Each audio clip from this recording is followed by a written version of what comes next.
নিজের পরিবার নিয়ে একটু ভালোভাবে শান্তিতে কে না থাকতে চায়, আর তা যদি হয় ইউরোপের কোনো দেশে, তাহলে তো কোনো কথাই নেই। কিন্তু এমন স্বপ্নে বাধা হয়ে দাঁড়ায় আর্থিক অসঙ্গতি। তবে আপনার স্বপ্ন পূরণ হতে পারে। ইতালির এই দুটি শহরের যে কোনো একটিতে স্থায়ী হলে দেওয়া হবে আপনাকে ৩৫ লাখ টাকা।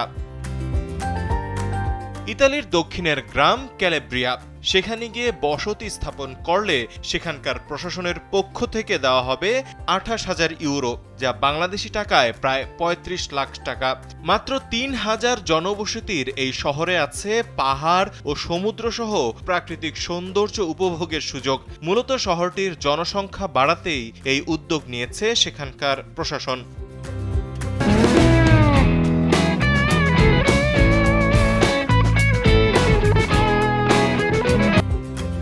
শুধু তাই নয়, জন্মহারের তুলনায় মৃত্যুহার বেশি হওয়ায় বেশি বেশি সন্তান গ্রহণকে উৎসাহিত করছে প্রশাসন। তাই প্রতি নবজাতকের জন্য রয়েছে ১,০০০ ইউরো অনুদান। তবে এসব সুযোগ পেতে মানতে হবে কিছু শর্ত।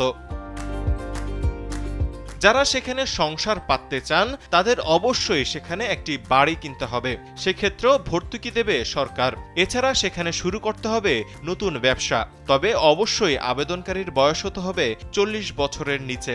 আর আবেদন মঞ্জুর হলেই ৯০ দিনের মধ্যে সেখানে যাওয়ার প্রস্তুতি থাকতে হবে। যারা সেখানে নতুন জীবন শুরু করবেন, সরকার তাদের ৩ বছরের মধ্যে ৩৫ লাখ টাকা দেওয়ার প্রতিশ্রুতি দিয়েছেন।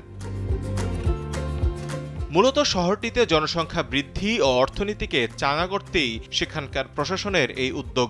২০২১ সালের একটি পরিসংখ্যান অনুযায়ী ইতালির এই ছোট্ট শহরটির জনসংখ্যা ৫,০০০-এরও কম, যা সরকারের জন্য চিন্তার কারণ হয়ে দাঁড়িয়েছে। তাই মানুষকে আকৃষ্ট করতে নানা রকম উদ্যোগ নিচ্ছে সেখানকার প্রশাসন।